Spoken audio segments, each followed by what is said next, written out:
apa sih yang harus dilakukan oleh orang tua saat anak kita atau anak tersebut sedang demam? Ataukah harus langsung dikasih paracetamol atau harus menunggu sudah berapa waktu lama dulu, Dok? Mungkin bisa dijelaskan juga nih, Dok.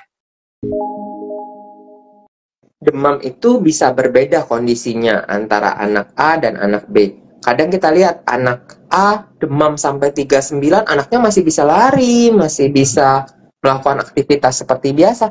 Tapi anak B demam dengan suhu 37,5 sudah ke 37,8 lah, sudah tiduran, sudah tidak aktif. Nah, kondisi itu berbeda.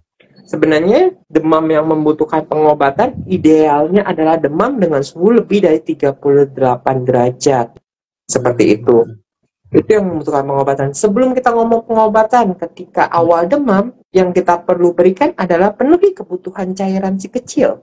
Penuhi kebutuhan cairan si kecil. Nah, kebutuhan cairan si kecil itu akan berbeda untuk setiap berat badan dan setiap usia. Seperti itu. Jadi misalnya, sederhananya kebutuhan cairan si kecil itu pada 10 kilo pertama dikali dengan 100, 10 kilo kedua dikali dengan 50, berikutnya dikali dengan 20. Misalnya saya dapatkan anak 20 kilo, jadi kurang lebih kebutuhan cairannya 1.500 per hari. Dan ketika dia demam, terjadi peningkatan kebutuhan cairan 10-15%.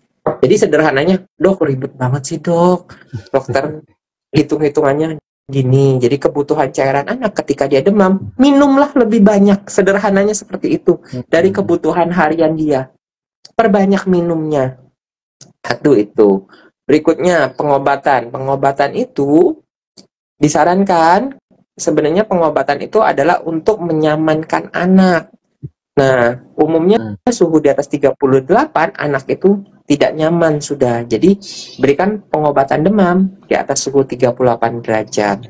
Tapi di bawah suhu itu, boleh diberikan jika sesuai indikasi. Dalam artian, misalnya, anaknya demamnya 379, tapi anaknya lemes, tidak aktif, ya diberikan saja. Karena resiko ataupun efek sampingnya tidak terlampau besar jika dibandingkan dengan manfaatnya, seperti itu. Berikutnya yang sering ditanya adalah, dok, kompresnya pakai apa sih dok? Saya mau pakai bye-bye, ya merek sesuatu yang ditempel di kening misalnya, itu kan sering kali saat ini. Boleh nggak dok? Nah, yang semacam itu jika memang berefek kepada si kecilnya, itu boleh dilakukan, boleh diberikan. Tapi berdasarkan penelitian, penempelan-penempelan seperti itu pada beberapa anak memang menunjukkan efektivitas yang bermakna, tapi beberapa anak yang lain tidak. Yang menunjukkan efektivitas bermakna hampir di seluruh anak adalah kompres hangat. Kompres hangatnya di mana sih sebenarnya? Bukan di kening, tapi di daerah lipatan leher, lipatan ketiak, lipatan paha. Jadi dikompresnya dengan air hangat. Gitu.